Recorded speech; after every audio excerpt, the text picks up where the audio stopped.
how can people, in a very practical way, use the power of the universe to help them in their everyday lives? Yeah, yeah. I mean, channeling the power of the universe, I think, is the key. And that's why I'm thrilled to be speaking about it. And it is very practical. And I think we get mixed up with the idea, say, of prayer, which is very misunderstood by a lot of people, and they think it's asking God for things. You don't actually have to be of any particular religion. You don't actually have to regard yourself as religious at all to channel the power of the universe. Sure. And it can have numerous benefits, not just in your life, but in helping others too. Most obvious things being healing. Healing of people, healing of animals, healing of plants. Of course, one of the key words that should come into it straight away is love. It's love energy that you're channeling. Yes. But it flows through the universe, it's accessible. I'll be showing people how to access it in a very powerful way and then generate it for the betterment of others and themselves. So I understand this event is going to be based around the second edition of the Prayer Energy book, which you co-authored with Mark Bennett, I believe. That's We have a copy of this book here. Yeah. Here it is for the audience. And so I understand it's got lots of different prayers and different applications for using the power of the universe for different things. And I can see you can use it for contacting angels, for healing animals, for success, for devotion, for connecting with your destiny, healing the Mother Earth, helping the Mother Earth, compassion, children.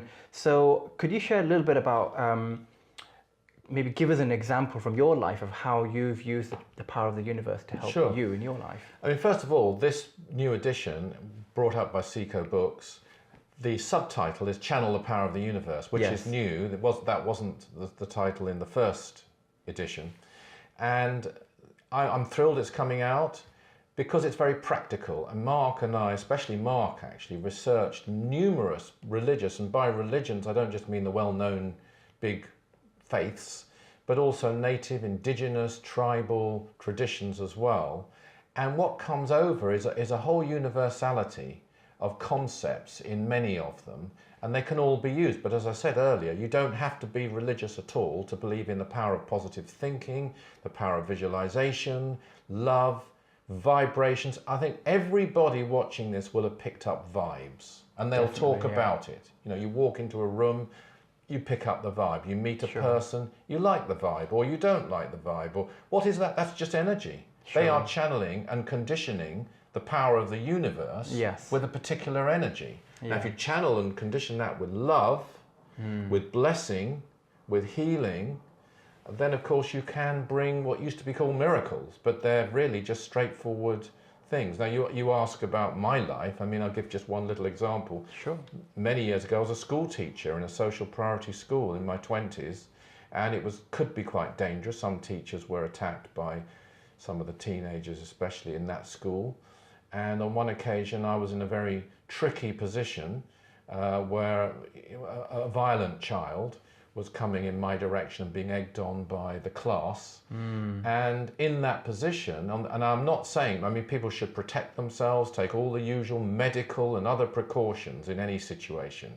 But in this, I felt, well, all I can try and do here is channel the power of the universe. Thanks to Dr. George King, who founded the Aetherius Society, I knew a particular practice, which I'll be teaching on June the 2nd. And I blessed this person, but not just blessed them with a particular faith, but channeled love energy, which is quite difficult to do when someone's shouting at you or they're angry with you. But it did transform the situation, and the child changed. Very quickly, like straight away, would you say? He stopped. He stopped. He walked away. Okay. And he hadn't walked away in 2 other incidents with 2 other teachers. Right, okay. So all I would say to people watching this, hopefully you won't be in a violent situation, and if you are, call the police, do all the usual things. I want to stress that. Yeah. But sometimes you've got nothing left but to channel the power of the universe, and if you condition it with love, you have to be forgiving to do it.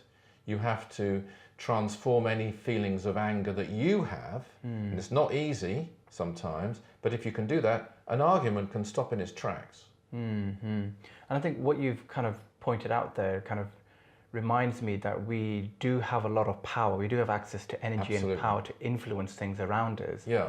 And for the better. Yeah. And I think so often most people aren't aware of that. No. And I think this concept of channeling the power of the universe is very empowering. Mm-hmm. I think it's very hopeful, and I think it's very practical. It seems very practical. What I like about it is it works individually, and Yes. it works at a group level too. Yes. I mean, give an individual example. Sure. Every time that I hear an ambulance, now sometimes you might be passing a road accident and it's a pile-up or something dreadful has happened, and obviously the first thing you do is call the ambulance, the fire service, whatever it might be. But if all that's in hand, which very often it is, and you can safely park your car, for example, you can then you can channel the power of the universe to the people suffering there. Yeah. And to the aid workers that are coming in. And you might not think it'll do much, but it must. I mean, I wouldn't ask people to have faith in this. I would go by experience. I mean, we're going to do some tests on June the 2nd, and I'm hoping, I can't guarantee it, but I'm expecting everyone there, if not everyone, nearly everyone, to feel this power of the universe, to experience the power of the universe as a thing, as a tangible thing. And I'll explain to them how they can do that.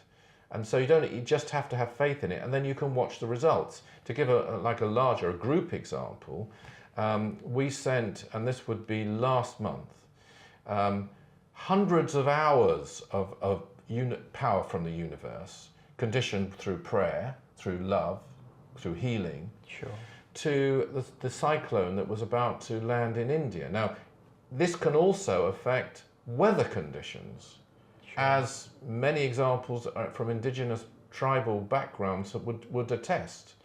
And we sent this energy, and I'm talking about 500 hours of it, to just prior to this cyclone hitting India. Now, last time such a cyclone hit that region of India, 10,000 people died approximately. They've made improvements to the infrastructure, but this time they say that, I think I'm right in saying 70 people were said to have died, which is still very sad, but vastly different. Now, obviously you need your infrastructure, your aid, all of those things, but the power of the universe can make all the difference. Definitely, thank you for that. And everyone can do it. Yes. You don't have to think, oh, well, that sounds good, but I can't do it. You can. Sure. I mean, come on June the 2nd. Even if you can't come on June the 2nd, you get the book or find out about the Etheric Society, King Yoga. You can do it. And I've got to give tribute to Dr. George King, after whom King Yoga is named, who kind of understood this even as a child growing up in, just after the First World War, when it was obviously very orthodox, a very Christian orthodox approach, and yet he understood even as a child how to channel the power of the universe. Sure.